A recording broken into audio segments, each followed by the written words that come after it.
Assalamualaikum warahmatullahi wabarakatuh. Salam sejahtera bagi kita semua. Shalom. Om Swastiastu, Namo Buddhaya, Salam Kebajikan. Kepada yang terhormat, Bapak Ibu Dewan Juri, Bapak Ibu dosen pembimbing, teman-teman delegasi, serta rekan-rekan panitia yang saya banggakan, saya, Teresia Pawesri Ayuning Tias, serta rekan-rekan saya, Timothy Karel dan Ignatius Kevin, sebagai moderator, serta seluruh panitia yang bertugas, mengucapkan selamat pagi dan selamat datang dalam Lomba Karya Tulis Ilmiah Parayangan Legal Competition 2021. Sebelum memasuki rangkaian acara, alangkah baiknya apabila kita mulai dengan berdoa terlebih dahulu. Doa akan dipimpin oleh rekan kami Ignatius Kevin secara universal. Dipersilakan kepada Kevin. Oke, baik. Mari Bapak Ibu Dewan Juri, Bapak Ibu dosen pembimbing, teman-teman delegasi, serta rekan-rekan panitia, kita menjadikan doa kepada Tuhan Yang Maha Esa. Selamat pagi Tuhan Yang Maha Kasih dan Maha Penyayang bagi kami. Kami berterima kasih atas rahmat dan perlindungan-Mu yang sudah Engkau berikan kepada kami sepanjang hari ini. Ya Tuhan, pada kesempatan kali ini kami berkumpul di tengah-Mu untuk menyelenggarakan babak final Lomba Karya Tulis Ilmiah Parayangan Legal Competition 2021. Kami mohon keterlibatan-Mu ya Tuhan dalam acara lomba ini, agar semuanya berjalan seturut dengan kehendak-Mu. Berkatilah ya Tuhan untuk setiap panitia yang sudah terlibat dalam acara ini, supaya acara ini dapat berjalan dengan lancar dan aman. Berkatilah juga untuk seluruh juri yang terlibat dalam lomba kami ya Tuhan, berilah mereka kebijaksanaan dalam menilai lomba ini. Tidak lupa juga kami ingin berdoa bagi semua delegasi yang telah berpartisipasi dalam lomba ini ya Tuhan, bimbinglah mereka dalam setiap dinamika lombanya, dan semoga segala sesuatu yang sudah mereka persiapkan dapat terlaksana dengan baik, dan mereka dapat selalu mengedepankan nilai kejujuran dan sportivitas dalam berkompetisi. Kami berharap semoga lomba ini dapat meningkatkan rasa persaudaraan kami dan akhirnya berguna bagi masa depan kami. Amin. Baik, sebelum memulai presentasi, perkenankan kami untuk memperkenalkan Dewan Juri pada hari ini. Dewan Juri yang pertama adalah Ibu Sandra Moniaga, Sarjana Hukum, Komisioner dari Komisi Nasional Hak Asasi Manusia. Beliau telah menyelesaikan program Sarjana Hukum di Universitas Katolik Parahyangan pada tahun 1986. Ibu Sandra Moniaga telah berpengalaman menjadi koordinator pengemban program di Sekretariat Kerjasama Pelestarian Hutan Indonesia, koordinator program hukum dan lingkungan di Wahana Lingkungan Hidup Indonesia, serta menjadi koordinator eksekutif di Perkumpulan untuk Pembaruan Hukum Berbasis Masyarakat dan Ekologis atau HUMA. Selain itu, beliau pernah menjabat sebagai Wakil Direktur Eksekutif dan Badan Pengawas di Lembaga Bella Banua Talino, Wakil Direktur Eksekutif di Lembaga Studi dan Advokasi Masyarakat atau ELSAM, dan menjadi peneliti untuk program Doctor of Philosophy di Van Vollenhoven Institute, University of Leiden. Ibu Sandra Moniaga juga menjabat sebagai Ketua Badan Pengawas di Lembaga Studi dan Advokasi Masyarakat pada tahun 2009 hingga sekarang. Selamat pagi, Ibu Sandra. Dewan Juri yang kedua adalah Bapak Bayu Seto Harjowahono, Sarjana Hukum, Magister Hukum, Doktor Ilmu Hukum, pengajar dari Fakultas Hukum di Universitas Katolik Parahyangan. Beliau telah menyelesaikan program Sarjana Hukum di Universitas Katolik Parahyangan, Magister Hukum di University of Georgia at Athens, Georgia, serta menyelesaikan program Doktor Ilmu Hukum di University of Groningen, Belanda. Bidang penelitian dan pengajaran yang dilakukan berfokus di bidang hukum perdata internasional, hukum kontrak internasional, dan perancangan kontrak bisnis. Beliau juga telah menerbitkan sejumlah buku di bidang hukum tersebut.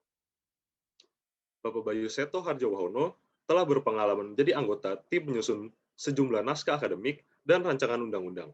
Di antaranya adalah Hukum Kontrak Nasional pada tahun 2017 dan Hukum Perdata Internasional pada tahun 2020. Beliau kini menjabat sebagai Ketua Asosiasi Pengajar dan Pemerhati Indonesia untuk Hukum Perdata Internasional. Selamat pagi Bapak Bayu. Dan yang terakhir adalah Ibu Ida Susanti, Sarjana Hukum, Magister Hukum, Doktor Ilmu Hukum, pengajar dari Fakultas Hukum di Universitas Katolik Parahyangan. Beliau telah menyelesaikan program Sarjana Hukum di Universitas Katolik Parahyangan, pendidikan profesi kenotariatan di Universitas Pajajaran, serta menyelesaikan program Master dan Doktor dari University of Groningen, Belanda. Bidang penelitian dan pengajaran yang dilakukan terfokus di bidang hukum ketenagakerjaan dan hukum perdata internasional. Ibu Ida Susanti telah berpengalaman melakukan penelitian di Indonesia maupun luar Indonesia. dan salah satunya di International Labour Organization di Jeneva. Beliau juga telah menjadi external resource bagi International Labour Organization di Jakarta Office. Selamat pagi, Wida. Kepada Bapak dan Ibu Dewan Juri dan para hadirin sekalian, acara ini akan dibagi menjadi 2 sesi. Sesi pertama adalah presentasi bagi delegasi dengan nomor urut 1 sampai dengan 3. Selanjutnya, akan ada isoma atau istirahat yang kemudian akan dilanjutkan dengan sesi kedua, yaitu presentasi untuk delegasi dengan nomor urut 4 sampai dengan 5. Dengan ini, babak final Lomba Karya Tulis Ilmiah akan dimulai. Semoga babak final ini dapat berjalan dengan lancar dan sportif. Kepada para delegasi dengan nomor urut 2 sampai 3, dipersilakan untuk mengikuti arahan dari panitia dan memasuki ruang tunggu masing-masing. Dan kepada delegasi dengan nomor urut 4 sampai 5, dipersilakan untuk meninggalkan ruangan terlebih dahulu dan masuk kembali ke ruangan virtual setelah waktu isoma atau istirahat selesai. Terima kasih. Baik, dipersilakan kepada pembicara untuk menyalakan kamera dan silakan melakukan clearing area dengan menunjukkan setiap sudut ruangan.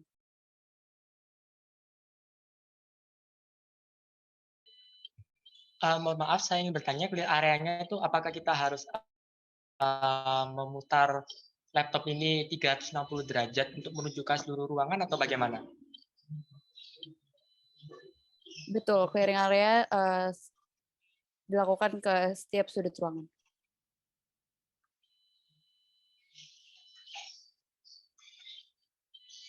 Bentar ya.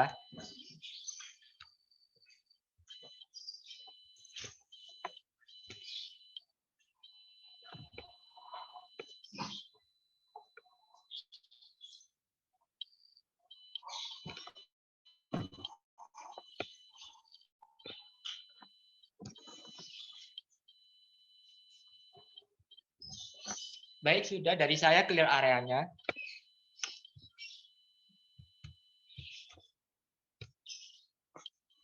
Kepada anggota delegasi lainnya, dimohon untuk melakukan clearing area.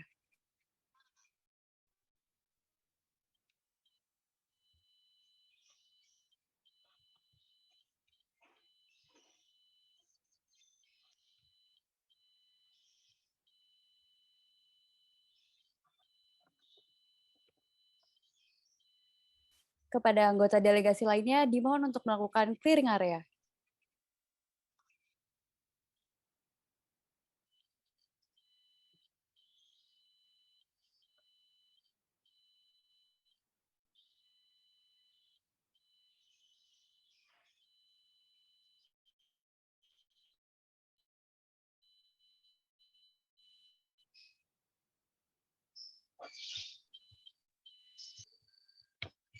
Baik, kepada delegasi Ricardo Regalael, diingatkan kembali bahwa total waktu yang diberikan adalah 50 menit. 5 menit pertama digunakan untuk persiapan presentasi, 15 menit untuk presentasi terhitung sejak pengucapan kata pertama atau sejak pemutaran video pertama, dan 30 menit untuk sesi tanya-jawab di mana masing-masing dewan juri akan diberikan waktu 10 menit. Kami, selaku moderator, memiliki hak untuk menghentikan presentasi dan tanya-jawab apabila lewat dari batas waktu yang diberikan. Diingatkan pula kepada seluruh hadirin untuk mematuhi aturan yang telah disampaikan oleh panitia. Kepada delegasi, dipersilakan untuk mempersiapkan presentasinya.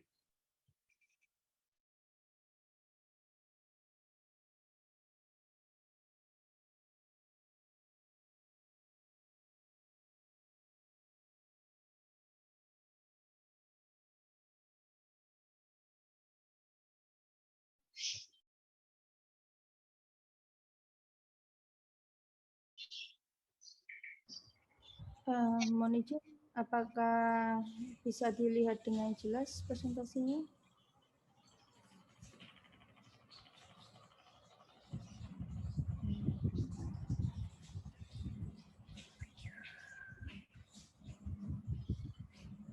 Oke. Apakah sudah tampil dengan jelas? Sudah. Terima kasih. Mohon maaf, apakah waktunya bisa diulangi? Tadi kami belum.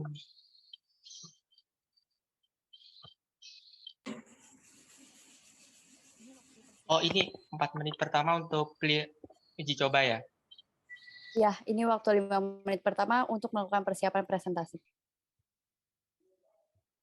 Baik, terima kasih atas informasinya.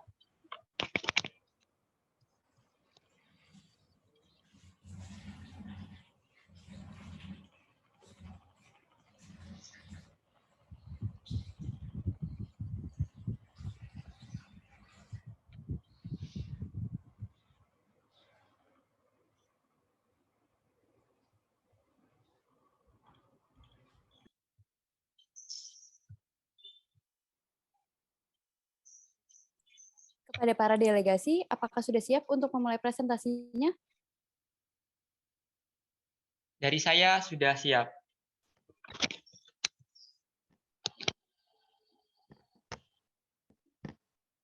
Bagaimana Farid? dengan anggota delegasi lainnya? Sudah siap, Kak. Oke, saya sudah siap. Baik. Ya. Sudah Saya siap. minta kepada panitia untuk menghitung mundur ya, seperti 3, 2, 1 begitu ya, untuk beri aba-aba. Boleh? Baik. Baik, saya siap.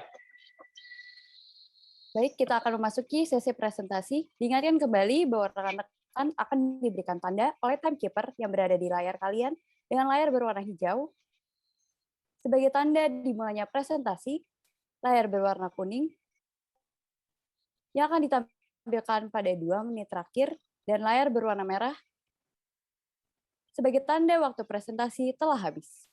Kepada rekan-rekan, waktu presentasi akan dimulai dalam 3, 2, 1.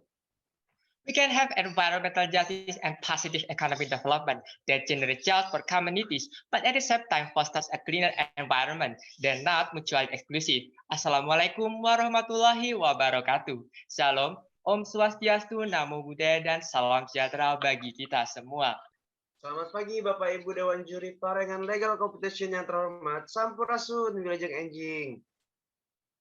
Perkenalkan, kami dari tim 5 Ricardo Gelail, saya Radian Fajar Haris, bersama rekan saya, Faris Adiaksa akan memberikan pemaparan dari penelitian kami yang berjudul Formulasi Yuridis terhadap urgensi perencanaan kebijakan pajak karbon sebagai pendorong transisi energi baru terbarukan berdasarkan Pancasila.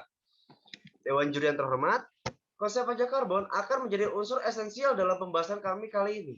Pajak karbon secara ekonomi digolongkan sebagai pajak Pigovian, yakni pajak atas eksternalitas negatif yang menghasilkan emisi atau polusi dan energi fosil yang akan dialokasikan untuk proyek lingkungan. Konsep kebijakan ini merupakan konsep yang brilian, dapat mengatasi permasalahan lingkungan tanpa melupakan peran serta sektor ekonomi. Sejauh ini, kami menemukan beberapa keunggulan dari konsep pajak karbon ini yang mana dapat dianggap cukup solutif dan mengatasi berbagai permasalahan makro yang vital. Pertama, adanya kepastian hukum. Pemungutan pajak tentulah harus memiliki legal standing yang jelas. Kedua, sinyal harga yang jelas. Pajak karbon yang dipungut akan memiliki harga yang pasti dan tetap sehingga memudahkan pajak untuk mengkalkulasikan besaran pajak yang akan dibayarkan. Ketiga, pajak ini akan dialokasikan untuk pembangunan lingkungan, penanganan pencemaran lingkungan, dan percepatan transisi energi fosil menuju transisi energi terbarukan. Keempat, mewujudkan energi berkeadilan sebagai stimulus fiskal dan akselerator bagi transisi energi baru terbarukan yang dapat dinikmati seluruh rakyat Indonesia. setelah mengetahui konsep ideal dari pajak karbon, tentu kita perlu mengetahui latar belakang urgensi penerapan kebijakan ini. Apa sajakah itu? Mari kita perhatikan. Secara umum tentu Indonesia memiliki utang komitmen terhadap climate change mitigation berupa kewajiban mereduksi emisi karbon sebesar 29 hingga 41% yang telah dituangkan dalam Paris Agreement. Selain itu, konsep ini sejalan dengan teori Green Constitution milik Jim Lee Asidiki, di mana negara wajib memenuhi hak masyarakat atas lingkungan yang sehat sebagaimana amanat konstitusi dan Pancasila. Dewan Juri yang terhormat, secara khusus yang menjadi latar belakang urgensi penerapan pajak karbon kedepannya ialah kondisi bumi kita sekarang, di mana masa pandemi COVID yang syarat akan kebijakan pembatasan aktivitas sosial secara tidak langsung telah menurunkan aktivitas industri yang menghasilkan emisi karbon tentunya. Penelitian Center for Research on Energy and Clean Air mengatakan jika polusi udara dunia telah menurun sebanyak 43%. Namun sampai kapan hal itu akan bertahan? Apabila pandemi ini telah usai, tentu aktivitas ekonomi akan kembali seperti biasanya dan polusi akan meningkat. Saat inilah momentum yang pas untuk memformulasikan kebijakan pajak karbon untuk dapat diterapkan pasca pandemi. Tentunya upaya formasi ini harus pula memperhatikan sifat lain dari pajak karbon yang stimulatif, yakni sifat regresif yang mana dapat mengancam pertumbuhan ekonomi serta kesejahteraan rakyat. Berkaca dari berbagai pertimbangan tersebut, kami merumuskan permasalahan inti yang akan kami jawab untuk memberikan rekomendasi kebijakan yang tepat bagi pemerintah terkait konsep ini. Pertama, kami akan menganalisa secara yuridis terkait relevansi sejumlah peraturan yang sudah ada dengan konsep ideal pajak karbon. Dan kedua, kami akan mencoba merumuskan model kebijakan pajak karbon yang tepat dan berkeadilan, baik sosial maupun lingkungan. Pada pembahasan masalah pertama ini, kami telah menemukan sejumlah instrumen hukum yang sejalan dengan konsep pajak karbon. Namun, sejauh ini peraturan tersebut hanya menyebut secara tersirat. Belum ada peraturan yang dengan jelas menyebut dan mengatur tentang emisi gas pajak karbon sebagai unsur utama instrumennya. Dua sumber hukum utama yang dapat dirujuk ialah PP nomor 46 tahun 2017 tentang instrumen ekonomi lingkungan hidup dan UU nomor 32 tahun 2009 tentang perlindungan dan pengelolaan lingkungan hidup.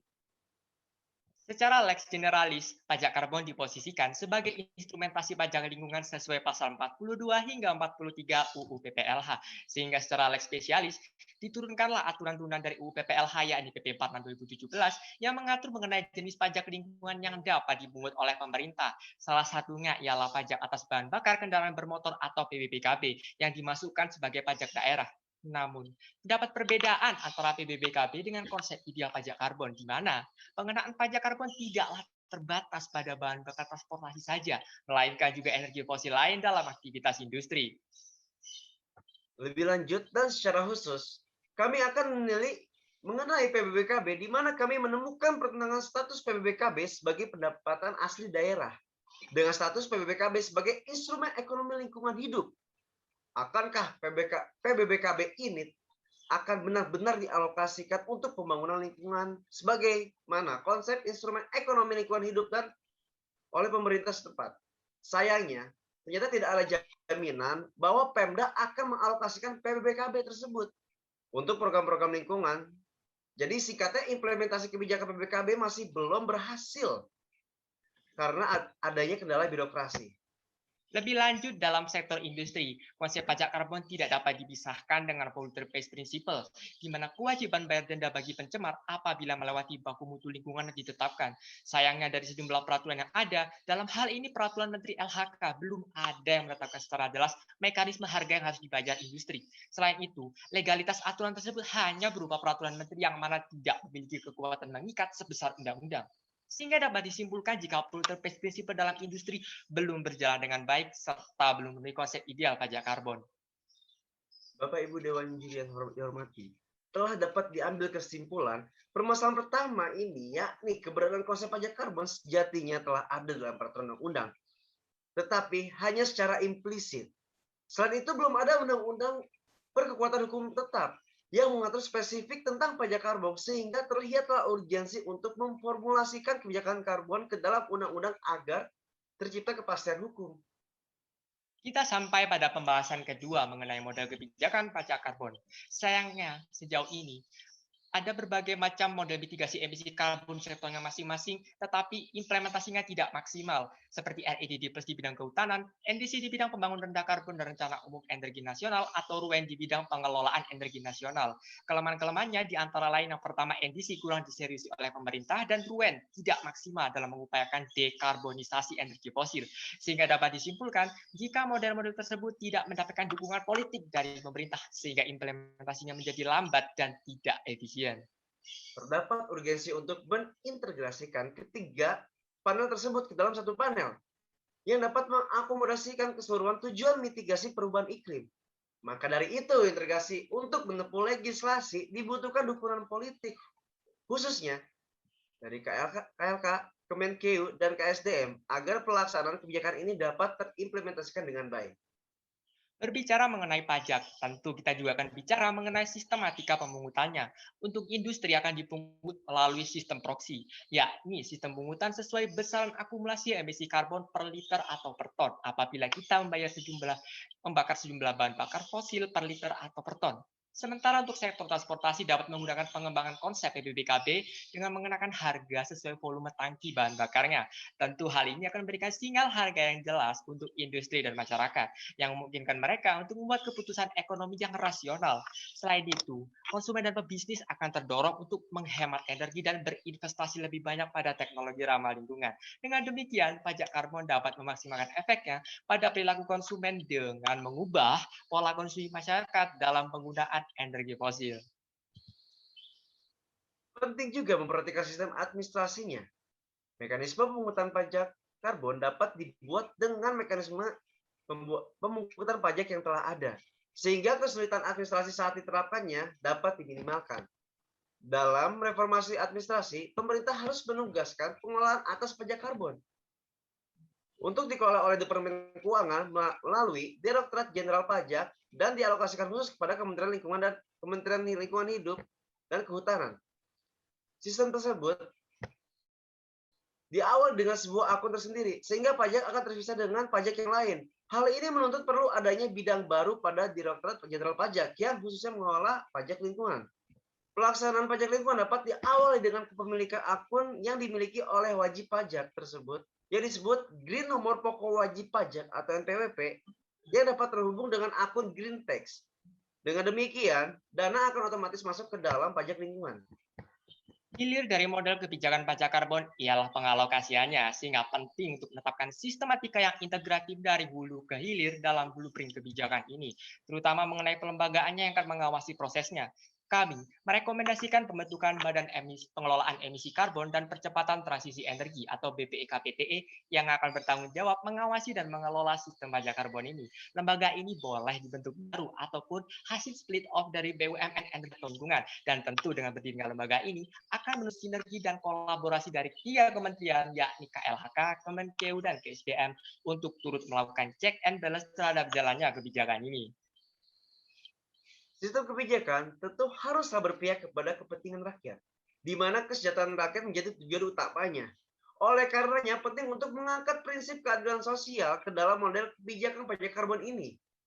Langkah yang dapat ditempuh untuk mewujudkan ialah dengan mengadakan proyek percontohan nasional dengan melakukan perjanjian mitra Green Energy Savings dengan industri-industri terbesar nasional. Industri inilah yang nantinya akan menjadi sasaran pertama pungutan pajak.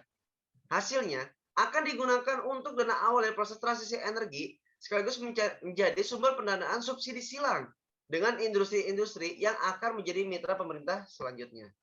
Dewan juri sekalian, tentu dalam masyarakat akan terdapat kekhawatiran mengenai pemungutan pajak karbon ini. Akankah membebani rakyat seluruh Indonesia? Tentunya hal itu tidak akan terjadi bila prinsip social justice diterapkan. Salah satunya dengan menetapkan daerah prioritas penerapan pajak karbon, di antaranya 1. Daerah padat industri, 2. Kota dengan volume kendaraan tinggi, 3. daerah dengan pencemaran udara tinggi, dan 4 daerah dengan area pertambangan besar. Tentunya, penetapan daerah tersebut harus didasarkan pada data statistik yang valid, mengingat tidak semua daerah di Indonesia merupakan area industri, pertambangan, ataupun daerah bervolume kendaraan tinggi, sehingga konsep pajak karbon ini dapatlah mewujudkan prinsip social justice sesuai amanat pasal 33 ayat 4 Konstitusi. Kemudian, pemerintah wajib menerapkan sasaran prioritas dari pemungutan pajak ini, khususnya di sektor transportasi, akan diterapkan terlebih dahulu kepada transportasi darat, mengingat transportasi darat adalah penyumbang emisi karbon terbesar di sektor transportasi. Sasarannya yakni yang pertama, kendaraan milik pemerintah, baik kendaraan dinas, militer, maupun kepolisian. Kedua, kendaraan besar seperti angkutan logistik dan angkutan penumpang. Ketiga, alat berat seperti kendaraan pertambangan dan konstruksi. Sistem ini tentunya sangat berkeadilan, di mana tidak langsung membebani kendaraan pribadi milik masyarakat. Bapak Ibu Dewan Juri, sejatinya kebijakan pajak ini yang merupakan upaya jangka panjang dalam mencapai transisi energi, termasuk pengembangan teknologi transportasi ramah lingkungan. Dalam hal ini, pemerintah juga harus mengupayakan pengembangan transportasi ramah lingkungan, seperti contoh bekerjasama dengan LIPI, dalam menciptakan Green Transportation Product, yakni dengan melakukan elektrifikasi kendaraan masyarakat ataupun mengembangkan jenis mobil hybrid. Seperti salah satu contoh yang ada di atas saya adalah salah satu contoh mobil hybrid yang beroperasi di wilayah Indonesia. Nah, di sini pemerintah seharusnya punya andil untuk mengembangkan, karena mengingat mobil hybrid ini sangat ramah lingkungan daripada mobil konvensional pada umumnya. Dan yang kemudian, pengembangan sistem emisi Euro, mengingat Indonesia telah tertinggal jauh untuk sistem emisi Euro-nya. Dan nantinya untuk produk ramah lingkungan ini, transportasi keseluruhan produk tersebut akan disubsidi PPNBM 0% oleh pemerintah. Bapak Ibu Dewan Juri, kami mengucapkan terima kasih karena telah bersamai kami hingga akhir presentasi ini. Sedikit yang bisa kami simpulkan bahwa pajak karbon difungsikan sebagai stimulus fiskal dan channel investasi, yang mana nantinya akan menjadi sumber pendanaan bagi program jangka panjang Indonesia untuk mengupayakan transisi energi fosil menuju energi terbarukan. Terlebih, keseluruhan rekomendasi kebijakan ini juga ditujukan untuk memenuhi tujuan negara dalam Pancasila dan Konstitusi. Konsep kebijakan ini mungkin terkesan ambisius, namun jika kita selalu menunda-nunda dalam memenuhi climate change mitigation, sampai kapankah pembangunan lingkungan di Indonesia akan terus termarginalkan? Dunia pasca pandemi akan menjadi momen yang tepat dalam mengupayakan reduksi emisi karbon dan memulai langkah transisi energi. Sekian presentasi dari kami. Wassalamualaikum warahmatullahi wabarakatuh.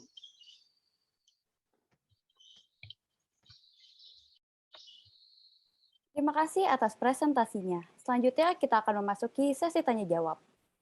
Dipersilakan kepada Bapak Bayu untuk memberikan tanggapan dan atau pertanyaannya. Baik, terima kasih tim Ricardo Gelael atas presentasinya yang baik. Pertanyaan saya pertanyaan yang sifatnya umum saja. Suara saya terdengar ya? Pertama, kalau Anda harus mengkaitkan pengenaan teks yang berbentuk regresif mengenai karbon, lalu itu Anda kaitkan dengan keadilan sosial atau social justice, itu saya ingin dijelaskan bagaimana Anda mengaitkan itu. Pengenaan teks pada masyarakat dan upaya untuk mengembangkan keadilan sosial. Itu bagaimana Anda menjelaskan logikanya? Silakan. Baik Pak, izinkan saya untuk menjawab. Saya Rajan Fajar Haris dari delegasi Ricardo Gelael Tim 5. Jadi bagaimana kita bisa mengintegrasikan social justice dengan pajak karbon yang sifatnya itu regresif, yaitu regresif adalah mengancam kesejahteraan masyarakat. Tentunya kita mengetahui dampak negatif dari pajak karbon ini adalah yang pertama, industri akan tiba-tiba akan melakukan penghematan biaya produksi sehingga nantinya bisa saja terjadi PHK besar-besaran. Kemudian juga harga barang bisa akan naik. Nah, karena itulah jangan sampai hal itu terjadi. Karena itulah pajak karbon yang diterapkan ini yang telah diintegrasikan dengan social justice, prinsip social justice dan environmental justice itu adalah untuk mencegah hal-hal itu, mencegah sifat regresif itu timbul. Dan bagaimana untuk bisa memajukan kesejahteraan masyarakat, yang pertama kita tidak akan langsung menyasar ke masyarakat, terutama rakyat-rakyat umumnya ya, terutama berpenghasilan menengah ke bawah. Karenanya kita menyasar dulu terhadap seperti industri, kemudian pertambangan, perminyakan, yang mana mereka itu pasti punya kemampuan untuk bisa membayar pajak karbon, seperti itu. Nah, kemudian ini kan sebuah jangka panjang ya Pak ya, pajak karbon ini adalah sebuah langkah awal untuk mendapatkan dana transisi energi. Nah, kemudian ketika dananya sudah terkumpul dari pemungutan pajak ini, nantinya pasti akan bisa dialokasikan untuk proyek transisi energi, baik untuk mengembangkan produk-produk energi terbarukan, pembangkit listrik energi besi, dan sebagainya. Dan bahkan saya pernah mengikuti webinar dari IESR yang mengatakan bahwa pengembangan energi terbarukan ini memang ada sifat regresifnya, yakni membuat sekitar 5.000 pekerjaan itu akan hilang karena berhubungan dengan energi fosil. Sementara kita menuju kepada transisi energi fosil kan, dari fosil ke energi terbarukan. Sehingga, tetapi untuk ini tidak hanya itu. Meskipun lapangan pekerjaannya berkurang, akan tetapi pengembangan energi terbarukan ini nantinya jika sudah optimal akan memaksimalkan jumlah lapangan pekerjaan yang bisa dibuka ke depannya. Jadi kalau tidak salah ada sekitar 1.000 lebih lapangan pekerjaan yang dapat dibuka dari sektor energi terbarukan. Sekian dari saya, barangkali rekan saya ingin menambahkan. Izin menambahkan sedikit Pak, untuk di bidang transportasi juga Pak, menaikkan bahan bakar ini juga tentu menghambat mobilisasi ya, terutama Pak, ya bahan bakar yang berjenis biofuel atau solar Pak. Seperti contoh juga ada kasus di Sulawesi banyak supir truk mogok kerja karena bahan bakar yang mahal. Nah, akan tetapi bagaimana caranya pemerintah ini menargetkan solar-solar ini untuk siapa saja? Memang sudah diatur, cuman ini kita bicara penegasan, Pak. Lalu selain itu juga kita merujuk kepada peraturan Kementerian Perindustrian tentang produksi kendaraan bermotor, sudah ditegaskan bahwasannya cetak number yang digunakan itu harus menggunakan 54, sedangkan oktan harus 92. Tetapi belum ada penegasan, Pak. Nah, maka dari itu dari pajak karbon ini selain mengadakan agar ada kepastian hukum, selain itu juga menegaskan peraturan yang secara implisit itu agar dapat terlaksanakan kurang lebih seperti itu, Pak, tambahannya, Pak. Untuk di bidang transportasi, Pak. Jadi lebih ke targetnya siapa, Pak, yang dikenai ini, Ya. Pak, gitu kurang lebih. Kita berdiri dari platform yang sama, targetnya siapa. Nah, dalam kaitan itu lalu pertanyaan saya adalah kenapa regresif jenis pajaknya dan bukan progresif? Karena kalau regresif itu artinya pajak itu akan diterapkan secara seragam, ya, applied uniformly tanpa melihat income, itu ya pajak regresif itu kan. Nah, padahal kalau progresif itu justru melihat income, dan kalau kita letakkan itu dalam konteks pelaku usaha, apakah itu perusahaan pertambangan atau perusahaan minyak atau apapun, kalau regresif dan mereka punya modal yang kuat dan sebagainya, ya mereka bayar aja.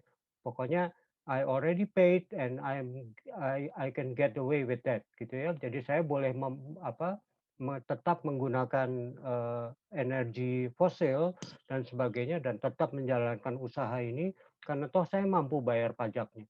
Itu kalau regresif. Nah, kalau progresif itu kan harusnya semakin besar perusahaannya, semakin besar income-nya, itu maka semakin besar pula pajaknya. Dan itu yang saya bertanya, untuk memicu kesadaran orang untuk transfer ke energi terbarukan, apa tidak lebih baik pajak yang progresif instead of regressive tax? Gitu. Baik, Pak, saya akan mencoba menjelaskan dengan sebaik-baiknya.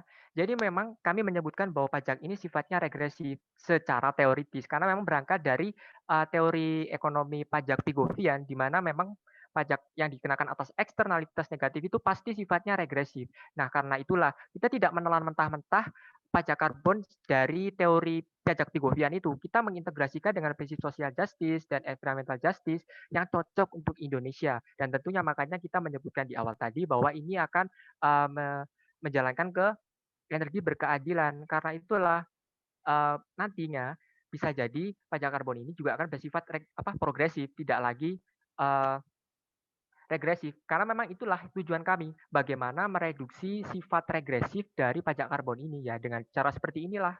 Dan makanya tadi juga di sistematika pemungutan kami merumuskan bahwa seperti transportasi misalkan, itu untuk pengembangan PBBKB akan diterapkan pada bahan bakar kendaraan yang volume tangkinya besar. Berarti kan kendaraan-kendaraan besar seperti itu. Jadi ini kan sifatnya juga sama dengan progresif. Sementara itu juga sama dengan industri bahwa seberapa besar sih bahan bakar yang udah dibakar oleh mereka dan emisi gas buangnya itu seberapa. Nah, itulah jumlah yang harus mereka bayar. Seperti itulah, Pak. Jadi kesimpulannya memang secara teoritis pajak karbon ini sebagai pajak Pigouvian memang regresif. Tetapi karena itulah kami mengintegrasikan prinsip environmental justice dan social justice agar pajak ini bisa menjadi progresif. Terima kasih. Baik, ada yang mau ditambah? Cukup, Bapak. Terima kasih. Baik, pertanyaan saya terakhir mungkin, kalau kita melihat ideal yang begitu kalian inginkan terwujud, sekarang persoalannya adalah kalau ini masuk sebagai pajak daerah, retribusi ya daerah, terus menjadi pemasukan daerah dan itu kemudian dikelola oleh daerah. Nah, sistem apa yang bisa menjamin bahwa itu nanti peruntukannya dari pemasukan pajak itu memang betul untuk mewujudkan social justice itu? What kind of guarantee yang bisa kalian usulkan supaya itu betul-betul terjamin sehingga masyarakat betul-betul merasakan transformasi ke energi terbarukan itu memang betul didukung oleh dana yang memang dipungut dari para pembayar pajak ini. Itu dari saya terakhir. Silahkan. Baik, saya akan menjelaskan. Jadi untuk bagaimana jaminannya, memang terdapat pertentangan. Ini pajak daerah akan dimasukkan ke mana? Padahal dia itu pendapatan sebagai pajak dari retribusi daerah bisa dimasukkan sebagai pendapatan asli daerah, tapi nggak ada orientasinya yang jelas apakah benar-benar akan dimasukkan ke proyek-proyek lingkungan, kan nggak ada jaminannya. Nah, karena itulah solusi yang ditawarkan adalah dilegislasikan. Dibentuk dalam undang-undang, nggak cuma pemerintah daerah. Nah, dalam legislasi itu nanti, dalam undang-undang itu nanti, akan ada informasi-informasi lebih lanjut mengenai pajak ini dipungut melalui apa, sistemnya melalui apa, dan yang pasti yang memungut pusat, nasional. Nantinya, pajak ini akan jelas dialokasikan untuk lingkungan hidup. Jadi nggak sebagai sebatas pendapatan asli daerah, nggak jelas arahnya kemana. Kalau di undang-undang kan pasti nanti akan jelas, karena memang sistematika dicantumkan dengan jelas dalam undang-undang tersebut. Terima kasih. Baik, moderator, dari saya cukup. Terima kasih. Terima kasih kepada Bapak Bayu atas tanggapan dan pertanyaannya. Selanjutnya dipersilakan kepada Ibu Ida untuk memberikan pertanyaan atau tanggapan. Baik, terima kasih kepada moderator. Selamat pagi Bapak Ibu semuanya dan teman-teman yang telah mempresentasikan dari tim Ricardo Gelail. Selamat, Anda sudah menulis tulisan dengan baik. Saya ada follow up question dulu dari apa yang dikemukakan oleh kalian tadi pada waktu menjawab pertanyaan dari Pak Bayu, terutama berkaitan dengan sistem perpajakan. Tadi salah satu dari tim memberikan pernyataan bahwa ada pajak daerah yang kemudian sistemnya tidak terlalu jelas, yang kemudian membutuhkan ada pengaturan dan Anda mengusulkan dalam bentuk perundang-undangan di tingkat pusat. Nah, sementara kita menyadari bahwa aktivitas entah bisnis atau transportasi yang mengeluarkan karbon itu kan kerugiannya itu dialami oleh wilayah, gitu ya, masyarakat daerah tertentu. Ini yang kemudian memunculkan pertanyaan, kalau Anda tadi mengatakan ini nanti akan diperlukan informasi lebih lanjut di dalam perundang-undangan di tingkat pusat melalui Kementerian Keuangan kalau nggak salah tadi untuk pemotongannya gitu. Nah, dengan memperhatikan bahwa potensi kerugian itu bisa terjadi dan dialami oleh masyarakat setempat, oleh lingkungan setempat, mengapa Anda mengusulkan ini menjadi kebijakan pusat? Mungkin bisa diklarifikasi terlebih dahulu. Baik Ibu, terima kasih atas pertanyaannya, akan kami jawab dengan sebaik-baiknya. Jadi mengapa kok harus pusat? Ya karena memang tadi seperti yang kami jelaskan, undang-undang itu memiliki kekuatan mengikat yang lebih besar daripada sekedar peraturan daerah maupun peraturan menteri. Saya izin mengutip sebuah penelitian yang pernah dilakukan oleh Devi Purnamasari tahun 2019 yang meneliti tentang PBBKB yang dipungut di Kota Bekasi. Nah, PBBKB itu kan pajak daerah kan, berarti dikelola oleh DLH Bekasi. Sayangnya dalam setahun itu yang dialokasikan PBBKB yang dialokasikan untuk pembangunan lingkungan atau penanganan pencemaran udara itu hanya 10%. Nah, sisanya 90% itu kemana? Tentunya lari ke pendapatan asli daerah, tapi kan nggak jelas juga tuh akan diorientasikan kemana. Makanya jika diundang-undangkan, tentu akan memiliki kekuatan hukum yang mengikat yang lebih besar. Dan untuk menanggapi bagaimana jika kerugian diderita oleh daerah, nah itu nantinya akan akan ada perda turunan ataupun peraturan kabupaten, peraturan wali kota yang nantinya akan merujuk pada undang-undang itu. Karena memang pada dasarnya kami setuju bahwa undang-undang itu memiliki kekuatan mengikat yang lebih besar daripada sekedar peraturan daerah maupun peraturan menteri. Itu saja, barangkali rekan saya mau menambahkan. Cukup. Terima kasih. Lanjut kalau begitu.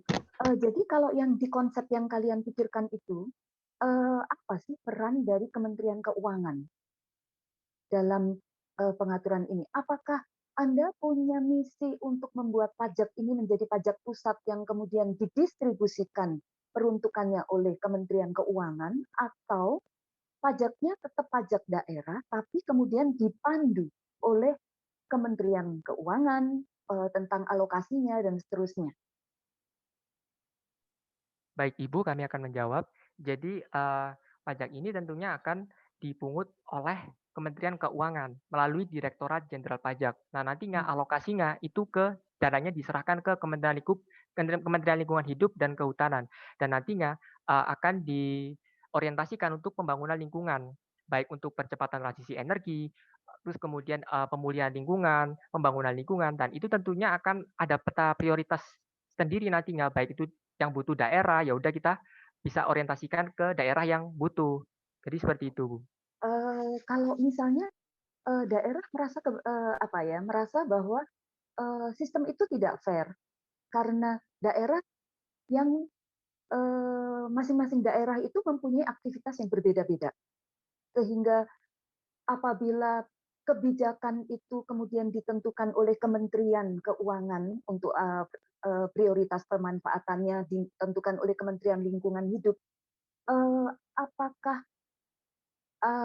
argumentasi apa yang bisa kalian nyatakan untuk mengatakan bahwa daerah tidak akan dirugikan oleh itu? Apakah tidak sebaiknya justru tetap pajak itu tetap pajak daerah, tetapi pemerintah pusat menentukan dengan sangat ketat tentang pemanfaatannya, supaya tidak ada semacam sistem subsidi daerah yang tidak melakukan pemanfaatan energi yang menimbulkan karbon emisi banyak, itu kemudian mendapat keuntungan juga dari aktivitas itu, atau sebaliknya wilayah yang lebih banyak mendapatkan pajak dari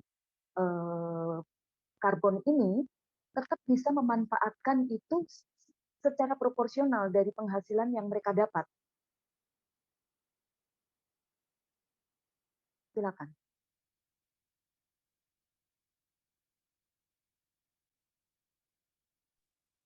Sepertinya kami setuju pada pendapat Ibu bahwa mungkin yang terbaik adalah pemerintah pusat menetapkan atau mengatur secara ketat tentang pengelolaannya di daerah. Dan memang benar, pajak karbon ini kan sebuah langkah awal ya, dipungut dari daerah-daerah prioritas tersebut. Nah, nantinya akan pertama kali akan dialokasikan untuk pembangunan lingkungan di daerah-daerah tersebut, untuk menangani pencemaran lingkungan di daerah tersebut. Nah, tetapi kan tujuan pajak karbon ini kan bukan cuma dipungut untuk menangani pencemaran lingkungan, juga sebagai dana transisi energi. Nah, dana transisi energi itu kan juga termasuk seperti mengembangkan teknologi mobil hybrid ataupun pembangunan PLT tenaga bersih seperti matahari, angin dan sebagainya, dan nantinya kan akan didistribusikan pembangunan teknologi terbarukan itu ke seluruh Indonesia. Jadi yang menikmati pada awalnya memang daerah-daerah prioritas, tapi ke depannya berhubung ini jangka panjang, tentu seluruh Indonesia juga akan merasakan manfaatnya. Jadi kami memang fokus pada ini adalah sebuah langkah awal. Terima kasih, barangkali rekan saya mau menambahkan. Mungkin dari saya sedikit juga, Bu. Selain bentuk untuk pembangunan, memang ini kita membutuhkan investasi dari saat ini untuk mengembangkan transisi energi terbarukan, Bu. Mengingat biaya yang sangat besar, Bu, untuk mengembangkan semisal transformasi yang full dengan elektrik. Nah, maka dari itu kita menggunakan step by step seperti mobil hybrid, itu kan adalah mesinnya itu menggunakan sistem elektrikal dan mesin biasa pada mobil pada umumnya. Lalu setelah dana terkumpul, lalu membangunlah kendaraan yang full elektrik. Kurang lebih seperti itu, Bu, tambahan dari saya. Terima kasih, Bu. Oke, terima kasih. Ada 2 pertanyaan, tapi saya satukan aja supaya nanti menjawabnya bisa ini. Pertama, Anda tadi mengatakan bahwa yang Anda pergunakan adalah polluter pays principle. Pertanyaan saya sekarang, what should be done terhadap non-polluter? Itu satu.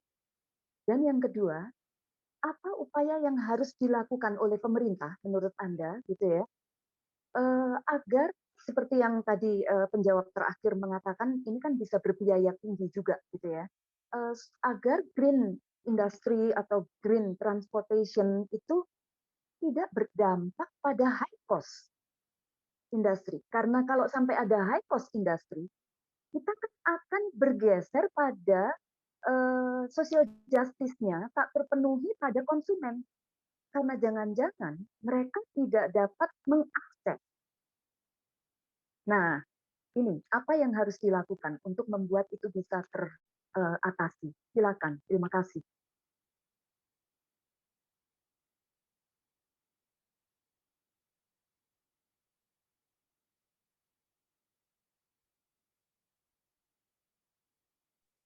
Baik, saya akan mencoba menjawab. Untuk yang apa yang harus dilakukan oleh para non-polluter, tentunya untuk tahun-tahun pertama dari penerapan pajak karbon, tentu saja mereka tidak membayar. Karena memang kita mengutnya baru dari objek-objek yang telah ditentukan itu. Tetapi nantinya setelah ada reformasi administrasi di kemudian harinya, nantinya masyarakat bisa memiliki green nomor pokok wajib pajak itu tadi sebagai walaupun mereka bukan non mereka merupakan non-polluter, mereka tetap membayar pajak nantinya. Itu mungkin upaya yang kedepannya. Dan untuk high cost, itu tadi kami menyebutkan ada mekanisme PPNBM 0%, seperti yang telah dilakukan pemerintah untuk mensubsidi LCGC, low cost green car. Nah, itu yang mungkin bisa menjadi alternatif dari kami. Terima kasih. Sekarang gini, kalau Anda merasa nggak bahwa green energy itu perlu dipercepat untuk bisa Mohon maaf, izin interupsi kepada Ibu Ida. Oke. Waktu untuk memberikan pertanyaan sudah habis, Ibu. Oke, terima kasih. Terima kasih Ibu Ida atas pertanyaan dan tanggapannya. Selanjutnya dipersilakan kepada Ibu Sandra untuk memberikan pertanyaan dan atau tanggapan. Terima kasih moderator. Selamat pagi Bapak Ibu, rekan-rekan yang saya hormati, delegasi Ricardo Gelael, Mas Rahadian dan Mas Faris. Terima kasih untuk bahan tulisan yang menarik sekali. Terima kasih juga untuk paparan yang menarik. Saya mungkin ingin sedikit melanjutkan pertanyaan yang tadi sudah disampaikan oleh Pak Bayu dan Bu Ida. Yang saya pertanyaan pertama itu terkait sebenarnya siapa sih yang kalian targetin menjadi pembayar pajak? Siapa aja? Kalau nangkap tadi kan pollutersnya itu siapa? Misalnya Anda ngomong PLTU, mobil misalnya, ya. Siapa lagi? Ini saya belum menangkap, mungkin saya salah. Tapi kalau ada tolong dikasih lihat lagi ya di PowerPoint. Itu yang pertama. Yang kedua, saya sangat tertarik dengan penjelasan Anda untuk menarik aturan pajak karbon ini ke level nasional. Tapi saya dengar tadi lebih ke argumen administrasi keuangan. Saya ingin dengar juga argumentasi lingkungannya tuh apa sebenarnya. Itu 2 pertanyaan pertama. Terima kasih. Baik, mungkin saya akan menjawab pertanyaan yang kedua terlebih dahulu mengenai argumentasi lingkungan dalam pemungutan pajak karbon. Tentunya kita bisa berangkat pada pasal 42 hingga 43 UU PPLH tentang instrumentasi pajak lingkungan. Nah, saat ini pajak lingkungan ini masih belum diterapkan dengan dengan tegas gitu loh, dengan tegas, dan meskipun ada aturan turunannya yaitu seperti PBBKB. Akan tetapi seperti yang kami jelaskan tadi, ada pertentangan di antara PBBKB sebagai pendapatan asli daerah dan sebagai instrumentasi ekonomi lingkungan hidup. Memang pada dasarnya kami menulis penelitian ini berangkat dari keprihatinan bahwa instrumentasi ekonomi lingkungan hidup itu belum maksimal sampai sekarang. Karena itulah, masa sih cuma jadi wacana terus gitu loh. Dan makanya juga untuk memenuhi komitmen Indonesia dalam Paris Agreement untuk menurunkan emisi karbon sebesar 29,41%, tentu perlulah kita melakukan hal tersebut. Tentunya untuk melakukan pembangunan lingkungan seperti percepatan transisi energi dan mitigasi perubahan iklim, itu kan juga butuh biaya besar. Nah, karena itulah kita membutuhkan dana, nggak cukup kalau dari APBN doang. Nah, karena itulah kita butuh sumber pendapatan tambahan, salah satunya ialah pajak karbon ini. Barangkali rekan saya mau melanjutkan ataupun menambahkan. Ya, baik Bu, untuk yang polluter pay principle, siapakah akan membayar? Tentunya seseorang yang melakukan aktivitas yang menghasilkan emisi gas buang, Bu. Ya tentunya seperti kegiatan industri maupun kegiatan atau dari transportasi, Bu. Nah, Mengapa demikian? Kalau secara logika Bu, kurang lebih seperti ini Bu. Mereka yang Bisa mencemari. lebih spesifik nggak? Kan ini Anda lagi berpikir membuat kebijakan. Kebijakan ini kan nggak bisa hanya ngomong prinsip aja. Siapa nih subjek pajaknya? Baik Bu. Untuk lebih spesifikasi ya Bu, lebih ke arah industri dan transportasi Bu. Oke. Baik.